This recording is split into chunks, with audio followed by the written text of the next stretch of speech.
మీకు నయీంకు మధ్య ఏం జరిగింది? ఎందుకు మీ ఇద్దరి మధ్య శత్రుత్వము? ఏదంతా ఓల్డ్ స్టోరీ నా ఎందుకు అంటే జనాలకు తెలియదు. నయం లేకపోయా నయం కానీ చచ్చిపోయా నిజాలైతే బయటికి తెలవాలి కదా.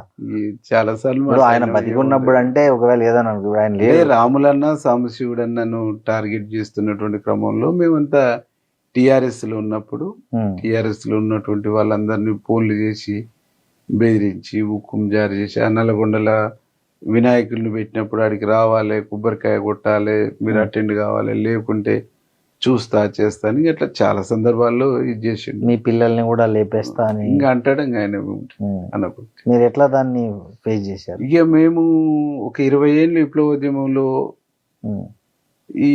ఈ జీవితం ప్రజల కోసం త్యాగం చేయాలి అనేటువంటి మరణ శాసనాన్ని నుదిటిన రాసుకున్నటువంటి వాళ్ళు భగత్ సింగ్ చెప్పినట్టు నుదిటినే మరణ శాసనాన్ని రాసుకొని 20 ఏళ్ళు ప్రజా విప్లవ రాజకీయాల్లో ఉన్నటువంటి వాళ్ళం.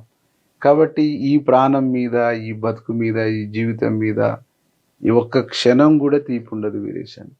జనం కోసము ఈడ చావాల్సి వస్తుంది, జనం కోసం ఈడ మనము త్యాగం చేయవలసి వస్తుంది అంటే దానికి ఎప్పుడైనా సిద్ధపడతాం అంతే తప్ప దానికి ఏ రోజు కూడా పెరికితనము, బతుకు మీద తీపి, సంపద మీద తీపి అనేటువంటి వీరేశం జీవితంలో ఆయన జస్ట్